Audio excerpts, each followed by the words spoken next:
Hey guys, it's Katie. So I worked on a project and had a few issues with it, and I want to show it to you. This is the project that I did, and this is base. I haven't put any resin on it. I haven't polished it, nothing. But I want to try to work it out so maybe I can figure out a better way, or I don't know. So first things first, obviously you're going to need a base clay. I just used a brown. So this is another scrap I have. That's what I'm going to use. Now, there's different ways to go about this newspaper look. Now, or vintagey kind of, that's what I was looking for, like a vintagey newspaper. So I use this craft paper that I bought. It's actually like vintage wrapping paper, and it's on my Amazon Ambassador. I use this paper. Now, it's definitely thicker. It's different. It's not the same as regular printing paper, but it's close. Kind of more reminds me of a paper bag. But when I showed this to Mary Joy Coleman from Oh Joy Creations, I kind of show her things. She was like, oh, that would be awesome if people could customize it.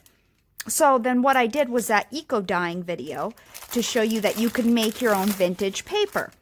Type up a little thing. And, you know, I typed this up. A mother is the only person who will love you no matter what. She is the person who will put up with every stupid thing you decide to do. She's constantly sticks by your side and has your back 100%. To my mother, I love you heaps and heaps forever and ever. Because Mom always writes that. I love you heaps and heaps forever and ever. She always said that to us as kids. So you can, and because I didn't eco-dye a whole page, I just centered my writing. This is on size 8. And tape this to my paper. So you can personalize it if you want to, okay? The other thing I just bought to see what it looked like, and you could do it this way, was I got these napkins off of Amazon. Now, it is not a big pack of it at all. This is the package. But you could do it like we did the napkin tutorial. You could do this technique that way, and that may be a better option. I don't know. I'm going to try to get a better way for this to stick, and we'll do it on camera. The problem is I couldn't get this paper to stick to the polymer clay. It was a big challenge for me. So these are napkins with just newspaper design, and I'll put these on my Amazon too, but it looks like you only get 2 of them. So you could do them like we did that napkin one, where you just separate it. And remember, you could eco-dye this back layer that we peeled off before. You could eco-dye that too. Now, I just posted the dyeing paper video, and people were like, oh, you know, you didn't get it dark enough, blah, blah, blah. To me, that's the color I wanted. This is the color I bought. That's the color I wanted. If you want yours darker, well, dye it longer. Use a whole bunch of different kinds of tea. I didn't, you know, a couple people are like, if you use this tea, yours looks weak. I didn't want to go out and buy special tea just to dye scrap pieces of paper. I was using what I had. I was using what coffee I had. So, you know, if you want to get all into it and dye thousands and thousands of sheets of paper, yeah, you might want to buy special tea. I was just using kind of what people would probably have in their house, just regular tea. And I am happy with this outcome. Okay, so I'm going to try another one of these, and I'm going to try the paper that we eco-dyed. So let me grab some of this and the eco-dyed paper. And I also, what I did was I wasn't super happy with this color of the paper. So I wanted to tint it a little bit, and I can tint this as well. You know, so this is size 12 font. It didn't quite work out, so I did size 8.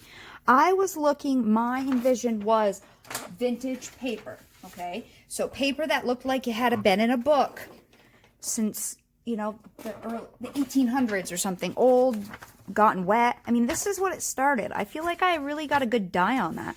And this is a paper I purchased.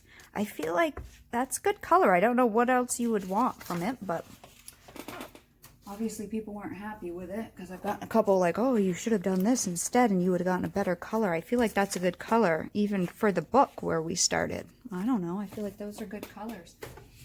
So anyways, I wanted to distress it a little bit. So I have these distress inks, and these will work on the paper.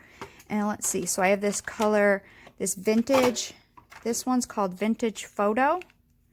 And this one's called, these don't stay closed very well. This one is called Walnut. These are the two. I don't think I used the linen one. I think that's too light for what I was going for. I don't know.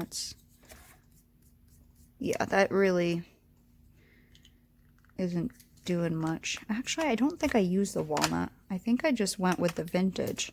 Let's let that dry for a second and see. But I have these little, I don't have the fancy things to use with the distressing, so I just used these little cheapo things I have. And so I guess the first step is deciding on what shape you're gonna want. So let me grab, I think I'm gonna do another square one. See, this one let's see. Let me grab some shapes and see. That might be a good shape. This one's from Mary, Ojoy Creations, I should say. That might be a good shape. If I do, I want to get this heaps and heaps forever and ever, if I can. And I should have honestly made it a little smaller. It probably would have even been better. The font size. Let's see what we got going on. And it's not about getting a whole print in here. That's not what my design was. And the background you're not going to see like crazy because we're also going to be putting a stamp on top of it. What about this shape from Metal Clay Studio?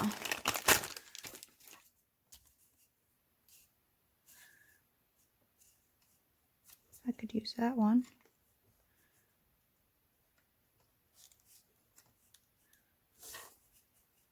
Could use that one. And then the square.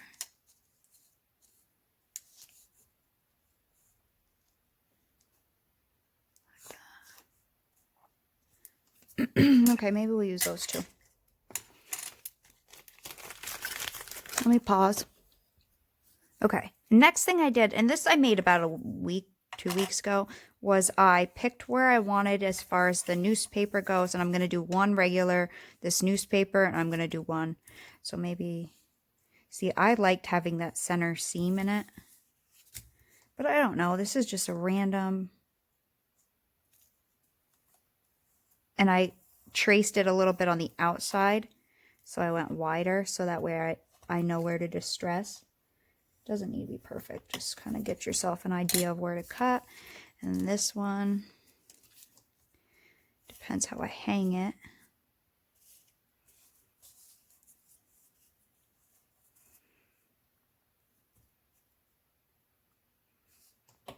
My head can't go above it. Let's go like this. Because then I can put a little stamp down here.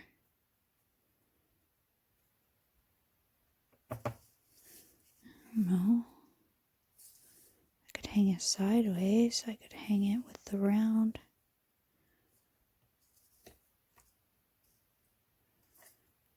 I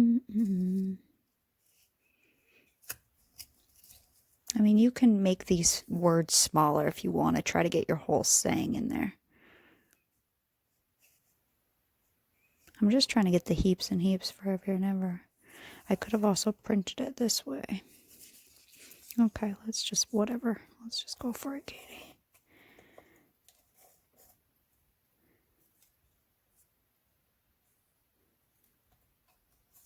Just so you don't distress your whole page. And I would cut this out.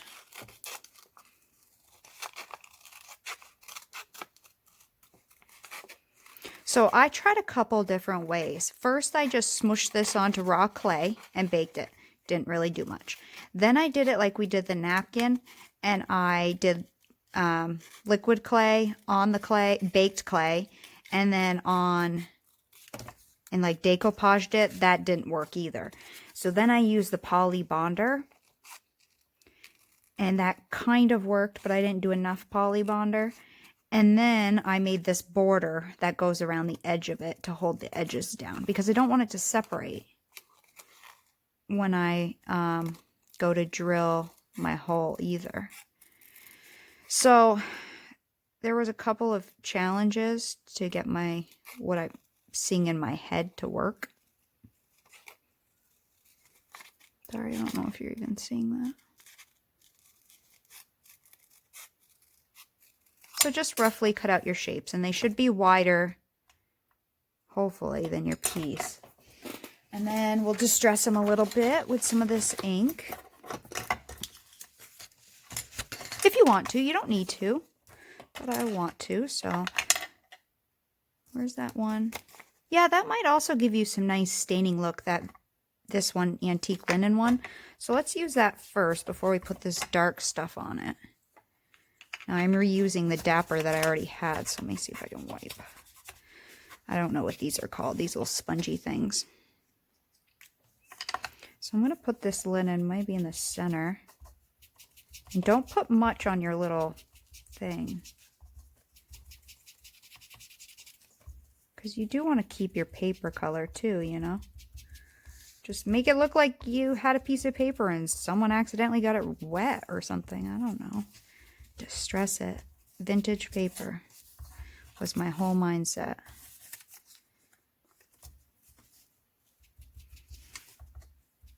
And each piece of paper will pick up the dye differently. I even dyed some in that eco-friendly. I even put some lace in there to see, some cheesecloth, different things that I might use later in my mixed media projects. So this is the antique linen. It doesn't give you much, but that's okay. And then this one is the vintage photo. And again, try to keep it light. You don't want to go too dark. You can always build it up, but you don't want to go too dark.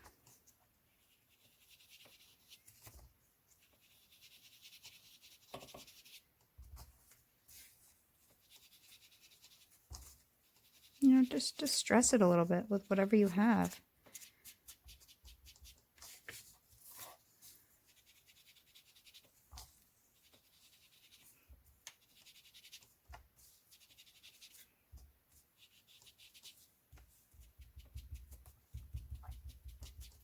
Cool. Let's do this one a little bit. See, and that, like I said, that size 12 font. This is size 8.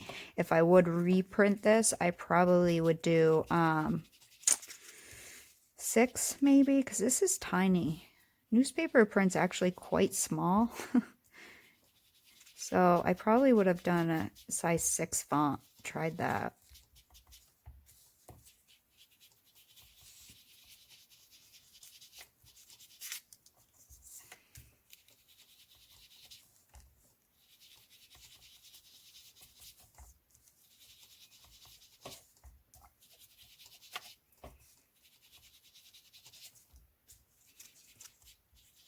I remember my mom didn't like one of my boyfriends I had.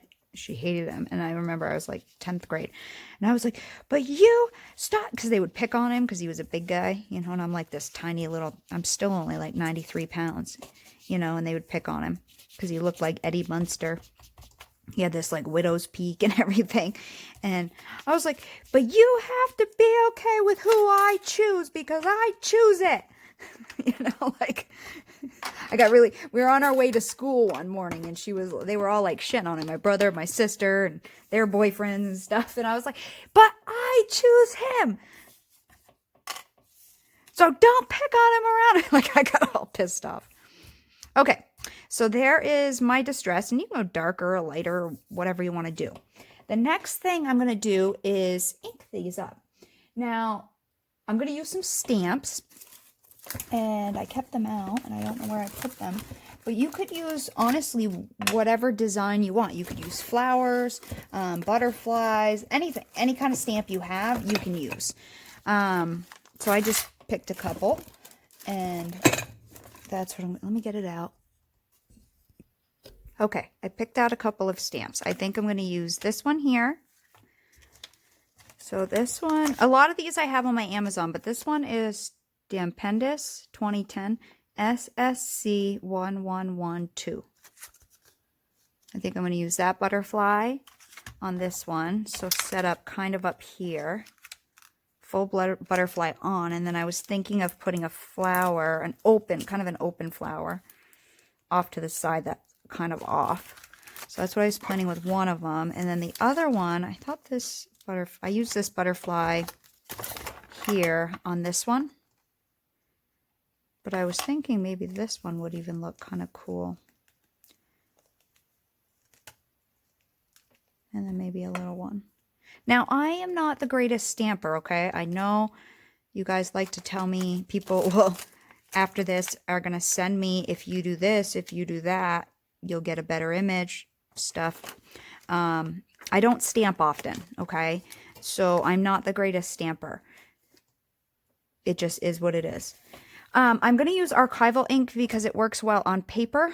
If I was stamping right on clay, I would try to use the Stays On because this is a little too water. It kind of beads up, but this works well on paper. And again, I'm not a perfect stamper. On this one, I went too light because people said if you push less, you'll get more detail. Well, I didn't push hard enough, and then I didn't get enough detail, so I had to use fine pens to make sure to fill in the spots. So let's see, I'm going to push a little harder than last time.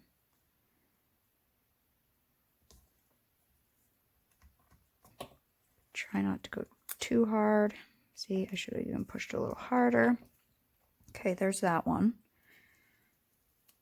And then on this one, I was going to use this guy because why not? I'll fix that. Actually, it doesn't look bad when it's stamped. See, that's the thing. You're going to lose some of your saying. So I did it so you could customize it if you want to, because like she suggested, it might be cool if people could customize it, but I don't think it really matters, which is why I didn't really care to customize it the first time. Ah, that one came out better. Good. I did push harder. And then I was going to use this little one.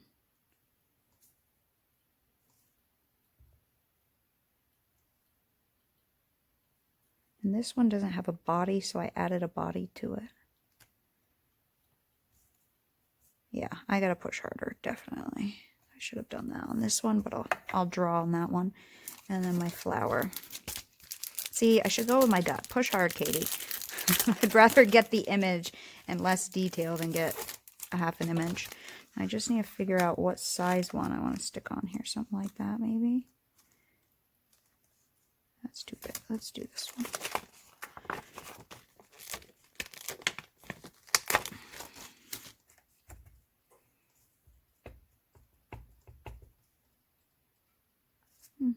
What's that? That's weird. It's like excess stamp.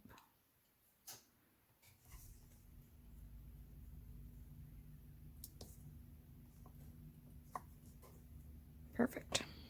Okay.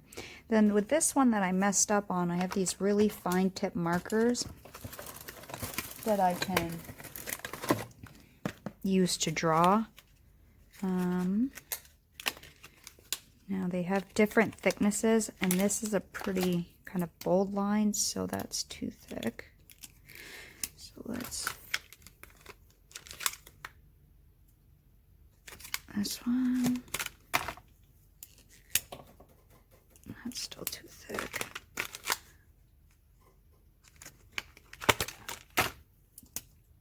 That's pretty thin. So I would just, if you want to, and that's what I did on this one. I didn't get the whole image, so I filled in the lines.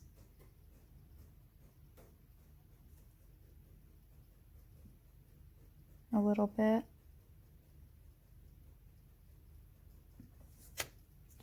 I don't want them perfectly solid if I can help it, because I don't think it'll match. You know, a stamped image looks like a stamped image. This one I did put a little body on him because I didn't think he looked right without a body. So I kind of put a little... I don't even know if you can see this. I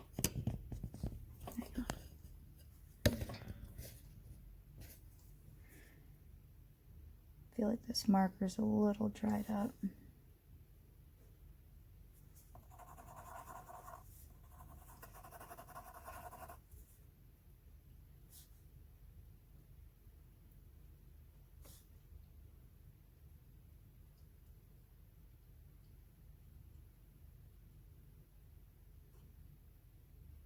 I feel like he needed a body. Okay, so this one, let's fill in a little bit more of these lines. This actually kind of goes with the newspaper style, huh? This flower. It's kind of sketchy looking flower.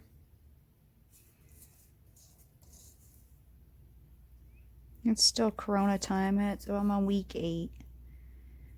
Not working. The governor in Vermont has been opening up some businesses like construction and stuff. We've done pretty good on death counts and stuff because we quarantined really quickly in Vermont. You know, especially since we have New York, Boston, Mass right next to us, and they're having major, New Hampshire, Rhode Island, all of that's right next to us, and they're having major death counts. I mean, I think he just said today, like, was it Boston had 10,000 deaths or 1,000 deaths yesterday or last week alone, you know? So we've done pretty good, but we've all quarantined fairly hard and quickly. He quarantined us really quick. So, hopefully everybody's doing okay. I have no clue when we're going to get back to work or anything, so we'll see. Okay, now that we have that done, we need to get our clay. And so like I said, the first time I literally just set it on the clay and burnished it really well to get it to stick. That didn't work. It peeled right off afterwards. So then, like I said, I smeared Bacon Bond and some on top too, and it still peeled off. So this time what I'm going to try is Lisa Pavelka's Poly Bonder. First thing we need to do is, oh, I think my dogs are going to go crazy, guys, because yep, my fiance just pulled in. I'm going to cut this out to the size because I'd rather have it a little smaller than a little bigger, because I am going to put a border on this of clay anyways. So cut this out to size with scissors, just like we did. Okay, so now they're cut out for the inside of the thing. Okay, and then we're going to cut out our shapes. Let's put one over here. Now, Lisa Pavelka's Poly Bonder is a high temperature glue that is okay to bake in the oven. It's like a super glue. I'm going to try to do it before, so right now on raw clay, and put it in the oven and see how it works. We could also try, and I'm working this out with you because I've already tried a couple things and I want to try a couple more. And again, yes, I'm happy with this outcome once I resin it, but I want to try to figure out, I went through like 4 or 5 things to get it to get to this point. So what I'm going to do is I just want to make sure it looks pretty good size-wise. And if it's a tiny bit small, that's okay, because we're going to put this border on. And that will help to keep it from separating after we resin and drill the hole. Okay, those will look fine. So what I'm going to do is, right now I'm going to apply Poly Bonder. You could bake your piece, apply Poly Bonder, and then stick your thing right on, okay? But I'm going to try it this way first, and we'll see how it works. So let's put some Poly Bonder on. It will set, so work quick. And get it on there. I mean, it's like super glue. If you get it on your fingers, it to me feels like super glue. But it's a high temp glue, so. Okay, that one's good. Let's do the same thing on this one.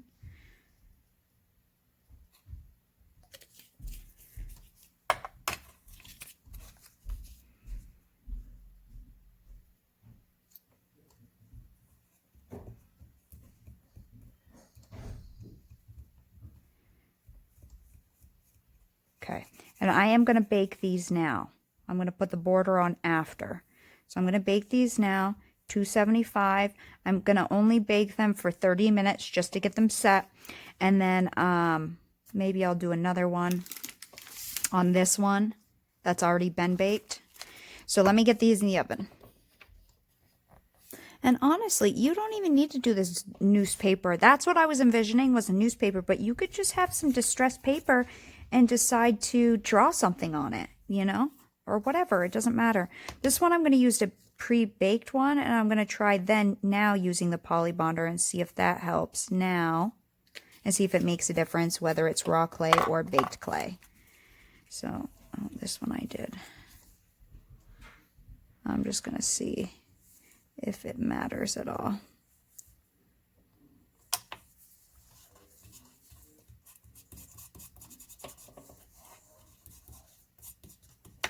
Okay, now I'm going to bake them. So I did one, this one's already baked clay, and then 2 on raw clay, but they all have poly bonder, and we'll see how well that holds. If not, I figured out how to get it to stay, but yeah, it's a little way around it. So I do want to show you some of the papers that are done now.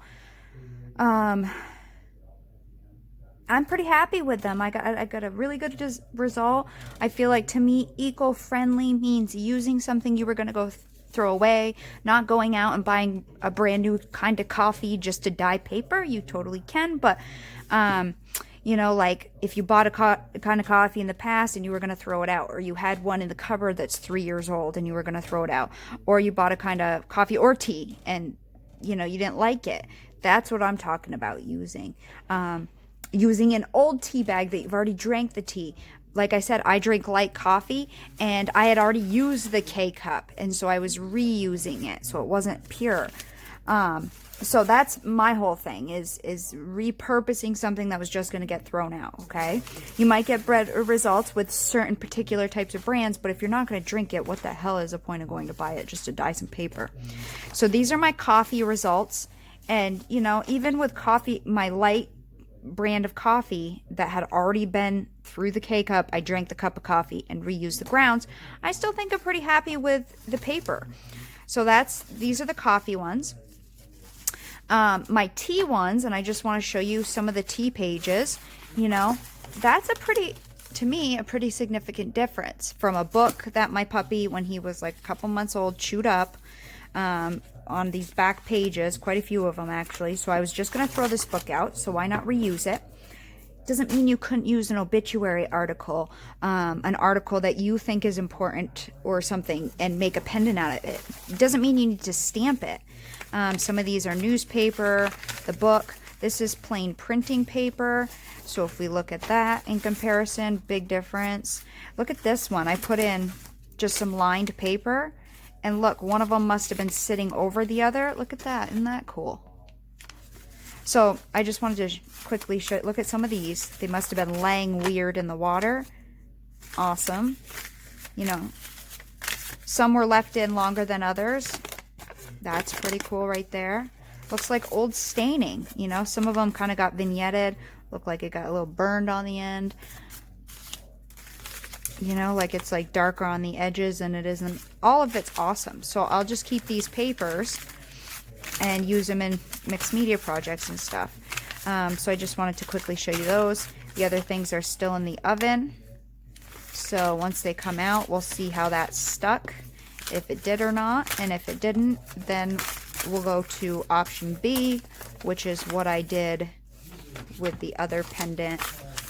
So I'll just keep all of these in a little baggie together, and now I got papers that I made and didn't have to buy anything, and totally, why not?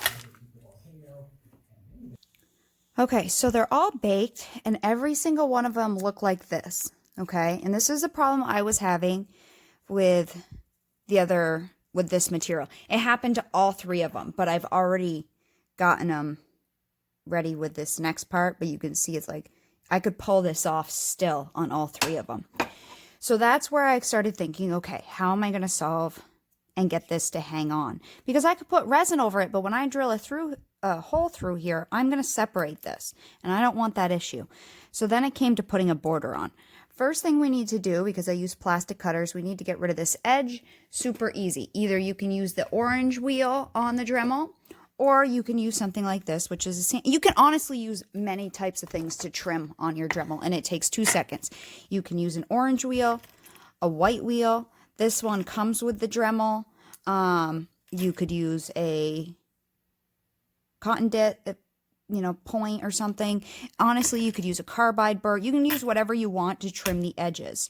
So this is a cheaper type of Dremel I have here that does not work as well as my Dremel. I got it out when my Dremel died, that I had for like 4 years. It died, so I bought a new one. And I'm keeping this one out so I don't have to use my Dremel as much and burn it out, because it has a lot of torque. And for polishing, this one, I can't get nearly as high of a shine. Like literally at its highest speed with a buffing wheel, I could put my hand on it and stop it dead. It just doesn't have the power that's needed to get a really high shine. But for trimming, works fine. So I'm going to use it to trim up this excess here. You can even hear it. It's on high right now. This is like a setting 5 on my Dremel. Speed and power wise, it's like really weak. So I'm just going around the edge and trimming it up. And again, you could use that orange wheel is fine. That works really well as well. Like honestly, again. I say this all the time. Don't worry about the excess, because it takes 2 seconds to trim it off later. Oh, this one's tight in this guy. Hang on. Takes 2 seconds to trim it off with a Dremel than trying to fudge with it while your clay is raw. Oh, I just unplugged it. Hang on. See? Like, come on, that's not strong enough. So just put some pressure and you can trim this with your Dremel as well. See? Raggedy edges. So that's what I do. I just trim. It takes 2 seconds to trim this excess up. So if your cutters, plastic cutters are never as sharp as metal cutters, but you don't get the seam. There we go. Even on high. Like, that's the highest power. So you'll always get a little excess. Now, when your clay's raw, you can try to get that excess off. I just don't tend to worry about it. I would rather just do it now. Just making sure my shape looks pretty good. My paper was a little small here, so I'm just going to trim my shape down a little bit.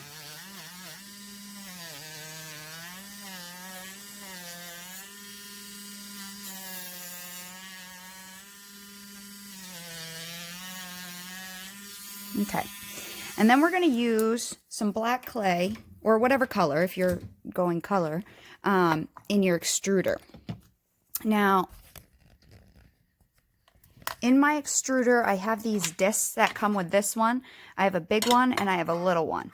I'm using the little one because it should fit around here and give me a little excess coming up the top, because we're going to do a second part to hold it on. This was my tester, and it has a bunch of liquid clay on it and stuff like that. So extrude a piece out. After you have it trimmed, we want to put on some Bacon Bond, which I squirted out here because it's baked clay already. You guys know I prefer to do things in a multi-stage rather than have a whole bunch of raw clay and potentially like hit it with my finger. So we're just going to spread a little of this Bacon Bond on, and I already did the other two. Okay, and then extrude out a piece of black in this disc shape, or whatever this is, this little snake type thing. And we're going to put this around, and you do want it sitting up over the edge. So let me see if I can show you. See how they're up above? And that's how we're going to hold. In a second, we're going to put another piece on to hold the clay, or to hold the paper. We're going to do one of these to hold it, and I'll show you that when we get there. So I find putting your seam where your jump ring is going to go is the best way to hide it. I like looking at mine from the back here. Actually, I prefer to start on the other side. because then you can make it flush with the back. So put your seam kind of right where your jump ring or your bail or whatever is going to go. And then put it even with your back. And you can rub your finger along and just run it around the outside.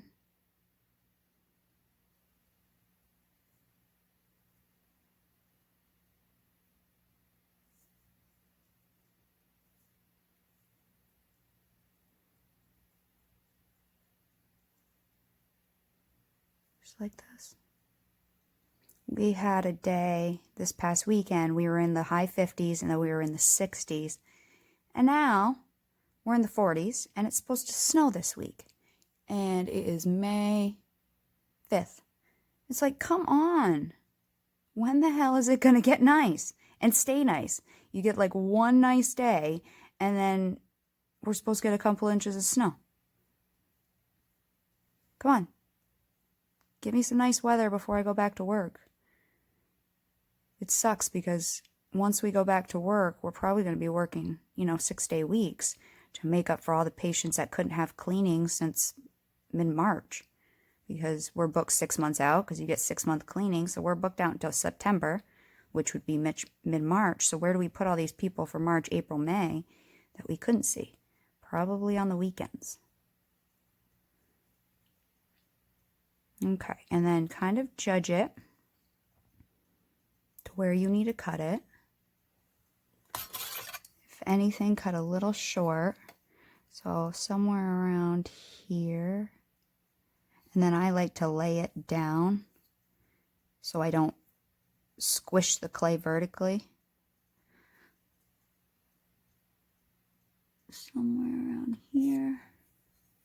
I'd rather go a little short than long because I can always stretch it. See, that's a little long. I need to take a little bit more off.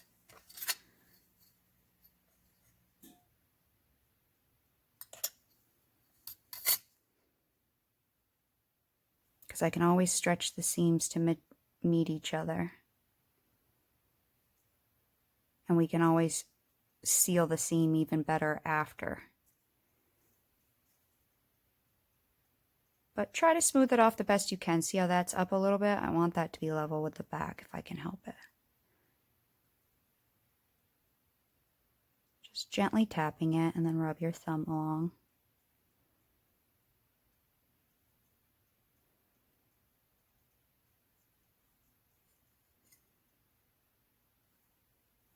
And then when I get this done, I'm going to bake this. Now, if you have a gap there, don't worry about it. I had it on my other one, and I fixed it after it was gone through its first bake. So you didn't see it. So I'm going to bake this just for 30 minutes in my little countertop convection oven. I have a KitchenAid that was given to me. There's all kinds of brands. 30 minutes in that, just to get this set, which means we already did the back for 30 minutes, so that will get an hour, which will be nice. And then sometimes if the front looks wobbly at all, you can take like a silicone tool and just gently rub it along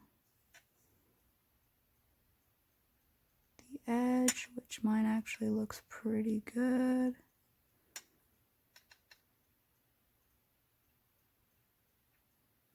Okay. And I did not do that to this one. Let me make sure this one looks good.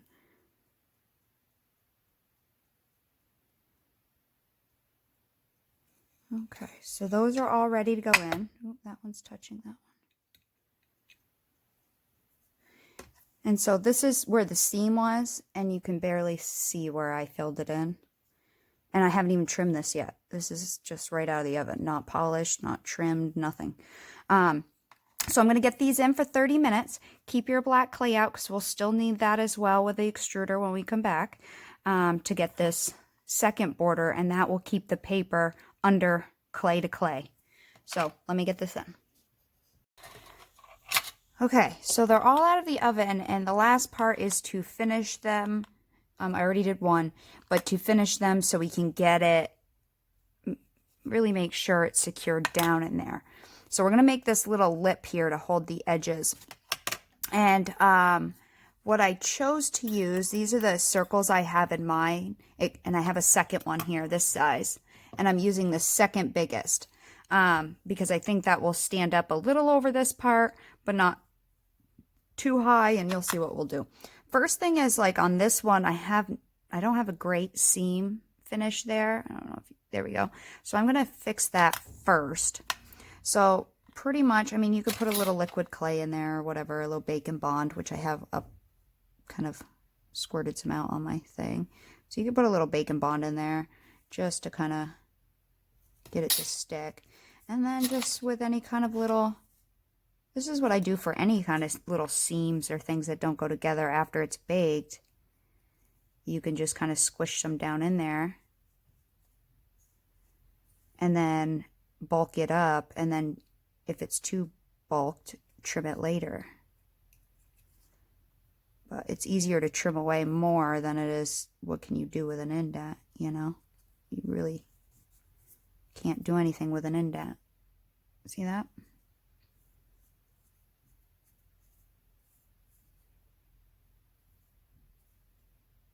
That should be good enough, especially when I sand and polish everything later. So there's that one. This one should be fine. Okay. So now what we're going to do is we're going to take a little Bacon Bond and just with something, I don't know what one do I'll just do one of them. Just apply it around the edge here. Try to go on the paper and on the wall. Dog hair stuck to this. So a little bit on that clay wall and on the paper, just so it sticks to both.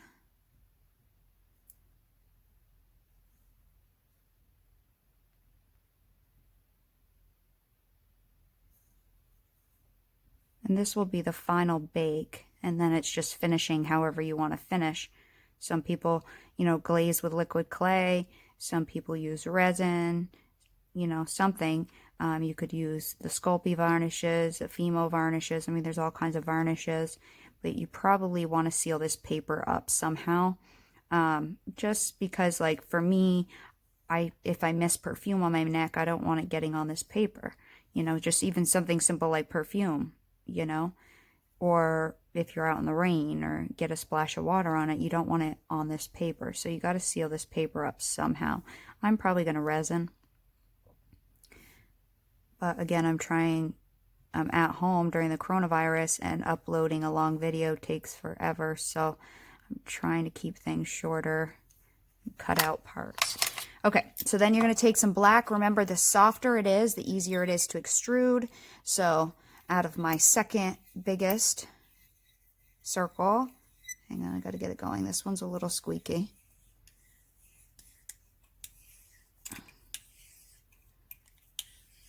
So just extrude enough to go around one. Cut it off.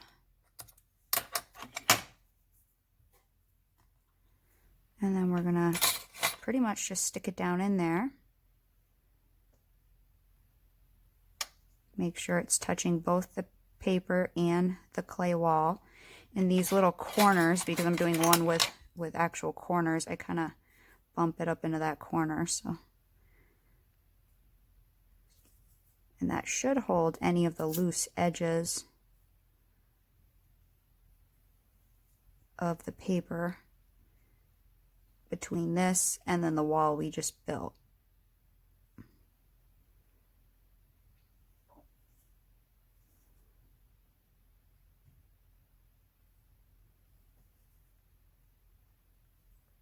And remember, this may not be perfect at the end. It may not be the perfect thickness, but like a border, you know, but it should be close. Okay, and then we're going to cut this roughly to size. And if you're not happy with the seam later, again, you could do a quick little bump it up and see how, you know, fill it in later after it's baked, and then just do a quick bake because it's only a tiny little piece. But you got to get that down in there, you for sure. Because the one I just did, I didn't get all the way down in there, and I had a issue.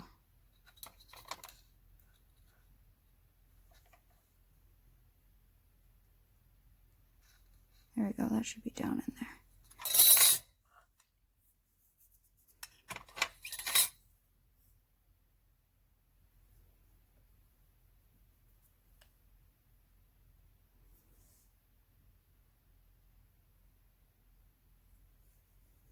So, I mean, you could technically leave it like this if you want to. If you want that kind of lipped look, you could totally leave it like this.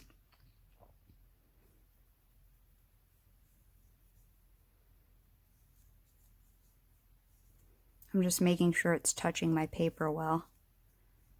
You know, and play around with this and try to figure out a good way for you. Now I'm going to cut it, but I'm not going to cut it like tilted in like this. I'm going to try to go out a little bit so I have a little excess, but I do want to get some of this off. Can you see that? Because you do want a little excess right now so we can smear it a little bit.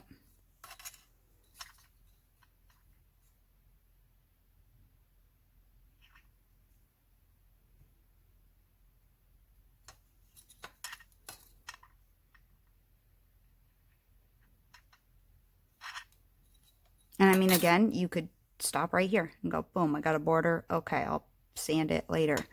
I'm going to take my finger and just kind of seam these two together.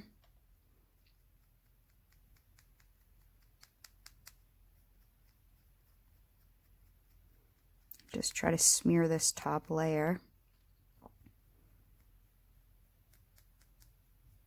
And again, later when you sand, you can sand it flat like this down on your sandpaper, and if it's a little uneven, you can fix that.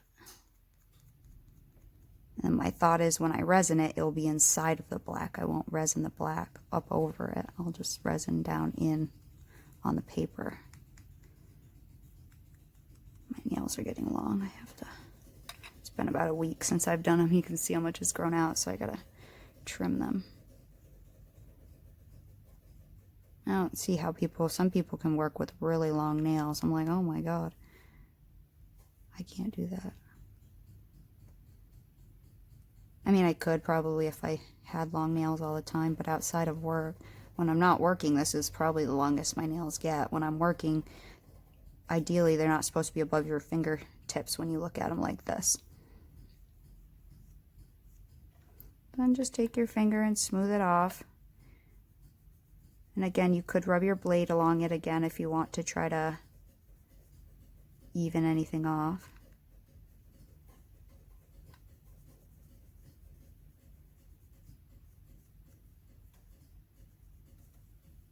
And then if it's a little wavy, you can take some type of tool and, you know, try to fix up this inside edge. You could even take your craft knife if there's a little spot that's like bumped out in there.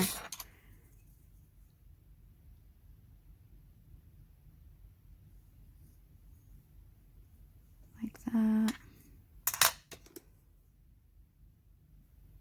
You know, again, remember, we're not machine making things. They're handmade. So a little natural wave or something is kind of the character about homemade jewelry. And what makes it, I don't know, makes it individual. Oh, I just got bacon bond on that.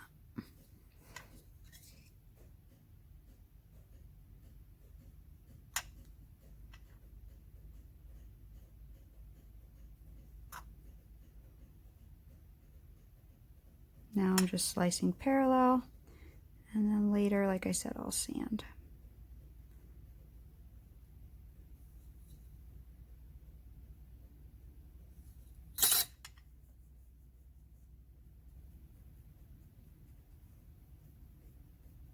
So that's pretty much how I'll get the paper to hold down all the way.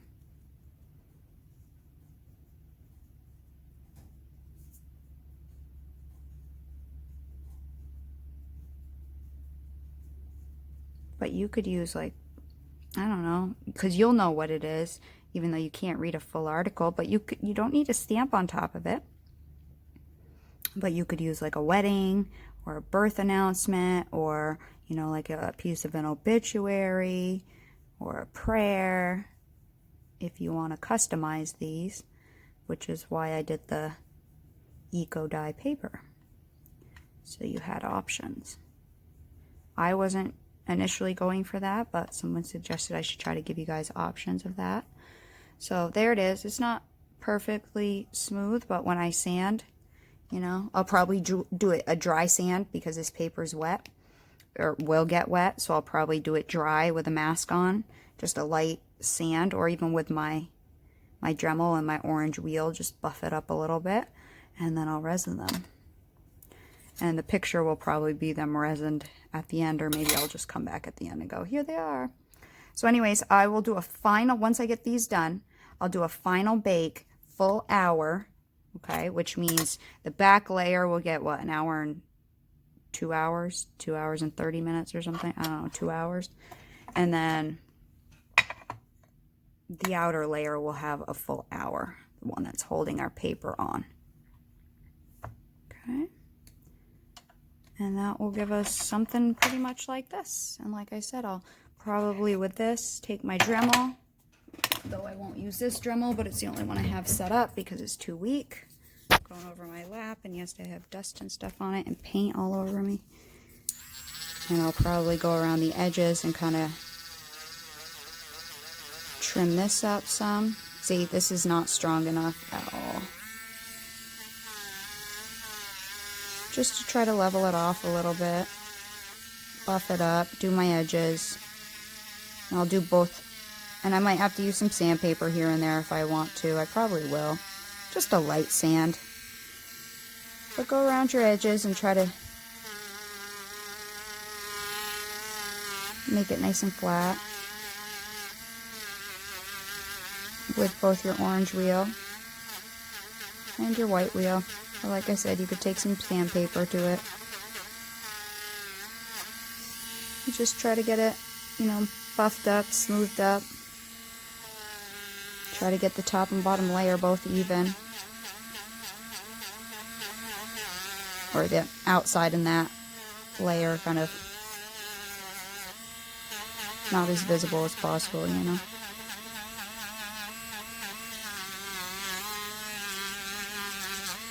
Any little fingerprints or whatever you have down in there.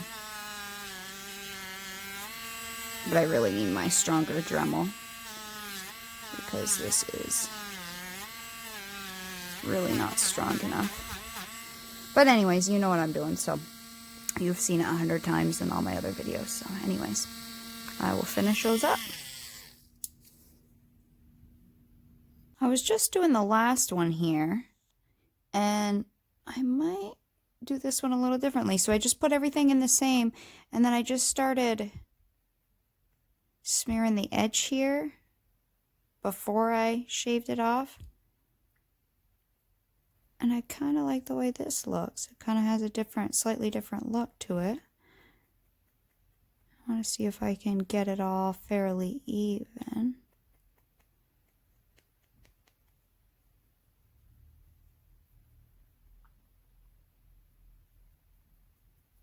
So I might try this for one of them.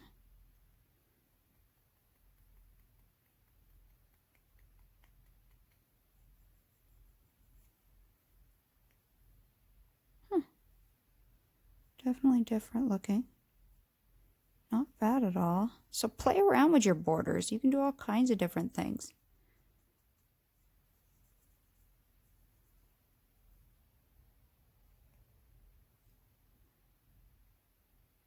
Definitely kind of goes up a little bit. You know, I know they have those pre-made bezels or something, molds. Maybe something like that would work. I don't know. If you get the paper trapped in between. I don't know. Just something to experiment with and play around with. So I think I'm going to do this one this way.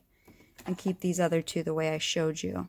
And then, like I said, I'll bake them and then sand them And this one I tried doing just with, I changed out to my Dremel just with my wheels, and I think I want the edges a little bit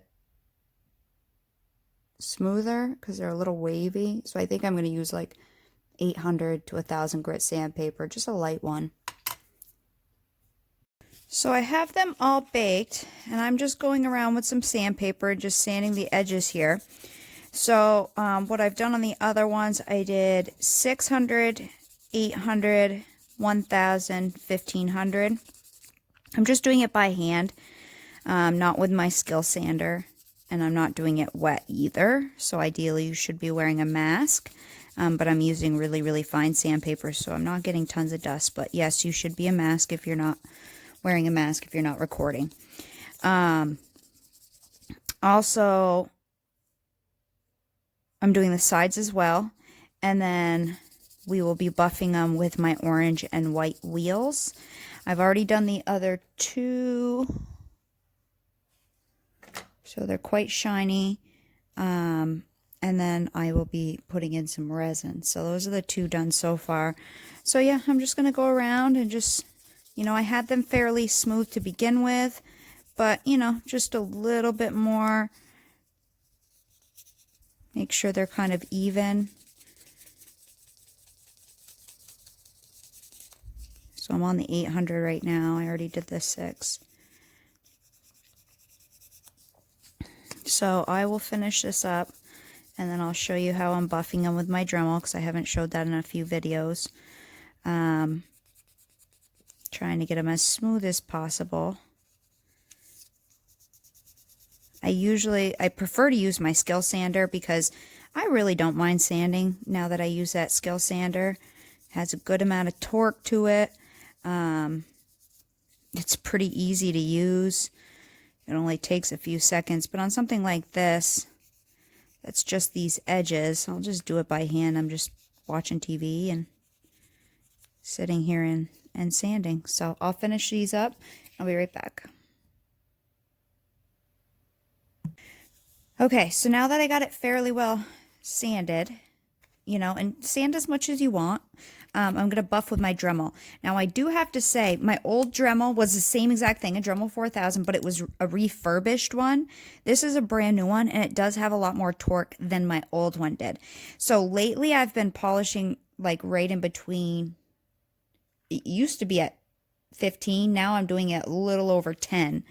And I'm just going to use my orange wheel because it's a little more coarse than the white wheel. Not really putting any pressure, just holding it off the piece and just lightly buffing. Because if you put too much pressure, you'll actually trim your piece and not polish it. So I'm just going to go around with this and polish. Come from different directions.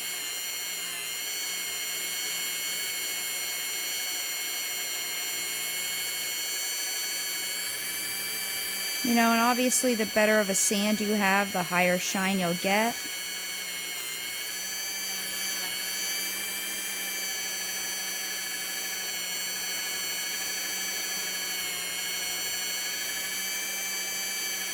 You know, so go around with your orange one. And when you're done your orange one, with this one you have to hold the lock button down right here to open your chuck, to loosen it. Then take your white wheel, which is a finer wheel. I should get a new one. I've been using these ones for about 6 months now. Since November maybe? I got these out when I made those bowls, so I think that was around Christmas, Thanksgiving. And then with your white wheel, do the same thing.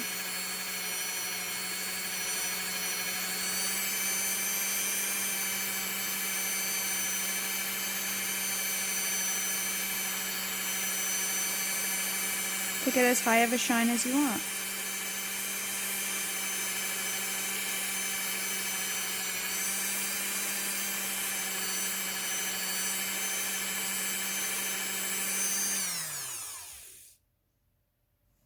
So I've already done these two here. And then this one here. This is the more domed one where I didn't cut the top off. So you can see the difference between the two. It's definitely a different look. And see, I didn't get this one as smooth. I could sand that a little bit more, but I'm really not overly worried about having little spots like that. But that's just me. So let me finish buffing that, and then I'm going to apply some resin in here, and I'll show you that when it's done. So I've resined them, but I don't quite like how, can you see it on the way the edge is? So I think I'm going to resin the full black. I just wanted to tell you that. I was planning on just resining the inside, which is not why we did the border. We did the border to keep the clay on, which is, we're going to find out if it won't separate when I drill the hole. But as far as the resining goes, I don't like the way it looks. This was the test piece, so I didn't really care how it looked. Because I didn't get a full seal under this border. But I don't like the way it's like pulling away, looking like it's, see that right near the edges? I don't like that. So I'm going to try to resin over the top of it, and we'll see how that goes. I mean, just like resining regularly, just keep building up your resin until it's a full layer, and yeah. Okay guys, it's been about a week since I've done these, and I just need to finish them. I did drill a hole, everything went perfectly fine, nothing separated, so I think this was a way to go about putting paper on clay. So all we need to do is drill another hole on another one of these and put our jump ring and bail. Now, I was looking at different colors like the brass and the bronze and copper and different colored bales. I think I'm going to go with silver. I have black too. I don't know. I think the silver will really pop, and I mainly wear silver, but I think the silver will really pop. So let's see. Now, I don't know if I said this on the video, but I think I did actually. I started just to resin on the inside, but I didn't like the way it was looking, so I did end up resining over that border as well, which means these pieces are pretty thick. They have quite a few layers of resin going on them, so they're going to take a second to drill through. I just need to pick. I already drilled this one. I need to pick one I want to do. Let's just do one of these. Now, oh, this one I did like this, didn't I? These can be hard. Squares can be hard to figure out where in the center to put it, whereas something like this on a point, okay. So if you need to, just put a little mark with a permanent marker, and that will help you see, and then you can look at it. I know I've showed you that before, but if you're having trouble finding your center, you know, put a mark with permanent marker, and you can always wipe it off, and then you can look at it and really judge. So let me see, where am I going to drill? So I am drilling this in the border. I did, oh, you can't see it. I did kind of go on the edge of the border there. Can you see that? So I am trying to keep it on the border, but I don't want it too far away from the edge. Let me just look at this and see. It looks pretty good. Let me put a little nick mark. So I make a little mark and then take a peek. It's a little off center, but that should be fine. And because it's thick, I'm going to leave it down on my table and just twist straight through. Even with the thick layers of resin, if you have it down on a solid surface, it should go through pretty easy. If it's up in the air, your clay will flex, so it'll be harder to get it to go through. And again, start with your smallest. And if I was going to drill these right now, but I don't need to wear 4 of them,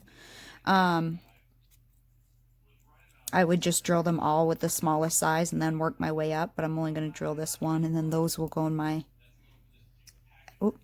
those will go in my extras batch, because I don't need 4 of them.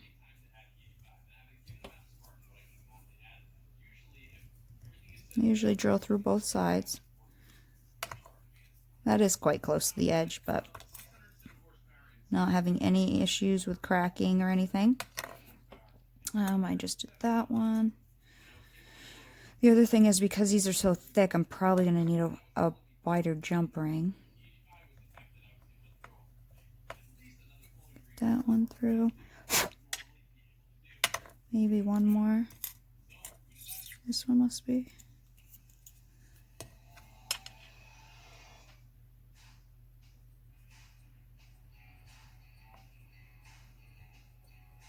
Good. So like I said, I do think I'm going to go with silver just to, I don't know, give that little pop of bright.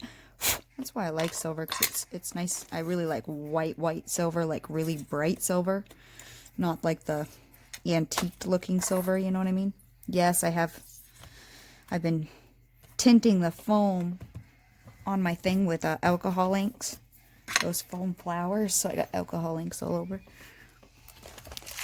So again, like I said, I tried different colors to see what I thought would look the best. I even tried some of like this rose gold tone, which is definitely pinkier in real life. I tried some of the bronze, which doesn't look bad. It just kind of blends in a lot. I even tried some of these black ones. Gold. I mean, if I wore a lot of gold, the gold might look nice, but I don't wear a lot of gold. I think I am just, like I said, gonna go with silver. So let's see with each one of these which shape. That's not gonna look right with that one, but let's see. I don't like them to be too big. Some of these for me are too big, and they, you know, like this one's huge, and I feel like it just, to me, takes away from the piece when they're too big. I kind of like, and I got these on Amazon, I believe they're on my Amazon page, these round ones sometimes look kind of fun. But a lot of times I just use these tiny little ones that, again, I believe I got on Amazon because they're small and they, I don't know, they just don't, I don't know, they don't stand out too much. I think I'm going to go with these little circles.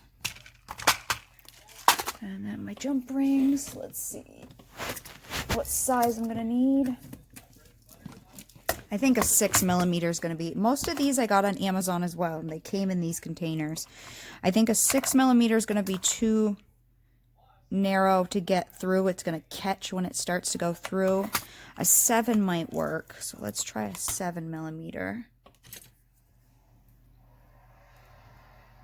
Again, open front to back. Do not pull it side to side, so we just twisted front to back. Let's see if I can fit this through. And yes, my fiance's in the background listening to some guy do burnouts, which gets loud. Yeah, that made it. It caught a little bit right there, but okay, so we'll use a 7mm there. And I do have 8s. I bought 8mm, but they get big. And then I do have 10mm, which are really big. But I was doing some chainmail. See, this one's going to catch a little bit because I didn't make the hole as big on this one. I didn't drill the hole as big. Let me re-drill this hole to this last size. Sometimes if you drill your hole bigger, it'll help it go through if it's catching. And you'll know what I mean when you put one through. You know what I mean when I say it's catching.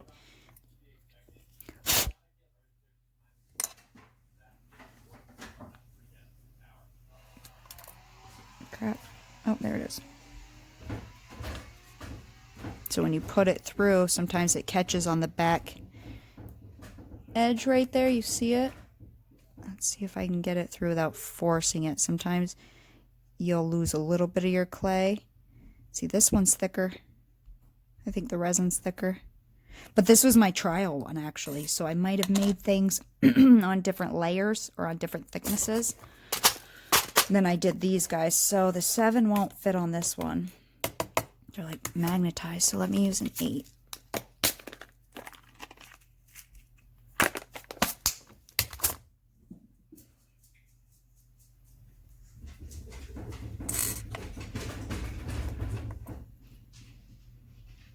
Yep, there we go. So it caught a little bit going through, but just a hair. And then you can get it through there. And slide your bail on. And then again, because these are big, I can grab them with my fingers. Twist front to back. Actually, I'm having a hard time grabbing that one. Let me grab my other plier, which has hot glue on it. It's not supposed to, but it does. So this one is, I got a little distorted when I was pushing it through.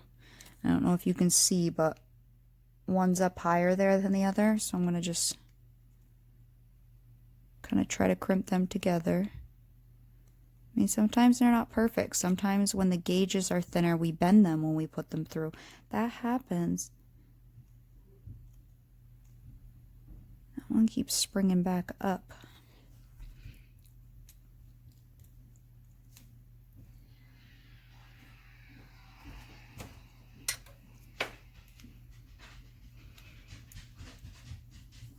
It's a little torqued. There we go. That looks better. This is still a little tight, actually. It's not going to be a free spinner, but that's fine. And let's get this one on. I'm not going up to a 10 millimeter, that's for sure. That's a big jump ring. And again, twist front to back. And because it's so wide, you got to give it a punt, a little push sometimes. Because these pieces are wide, and I really don't want to go up to a 10 millimeter jump ring. So sometimes you can give your jump ring a little, like some people hand make their own jump rings. And there's videos how to do it, but you can alter your jump rings to fit. They don't always click perfectly. Like people are like, oh, you'll hear a click. Not all of them are made perfect when they're mass produced, so you won't always hear a click. I know there's going to be fingerprints on those. Let me get this stuff out of my way, and I'll grab my stand and put it on my stand. We'll see how they look. So, you know, if there's something you want to use or do, or I don't know, this is an option. Maybe it'll give you inspiration of different kinds of paper you can use, or this is the best way I found of going about it. You know, this is my handmade paper with my hand printing on. And again, like I had showed you in the beginning, I actually printed on both sides, so you can actually see through it a little bit, which is fine. So if you don't want that, just print on one side when you print your newspaper type stuff. So that's one of them. This is a broken chain I have, so I just use it as my demo. And here is my other one. I think these are cool looking. And you can go all crazy with these, you know. You could add splatters of color. You don't need to stamp on it. You could draw on it. You could do whatever you want. Okay, so I hope you guys enjoyed this tutorial. And yeah, I'll see you next time.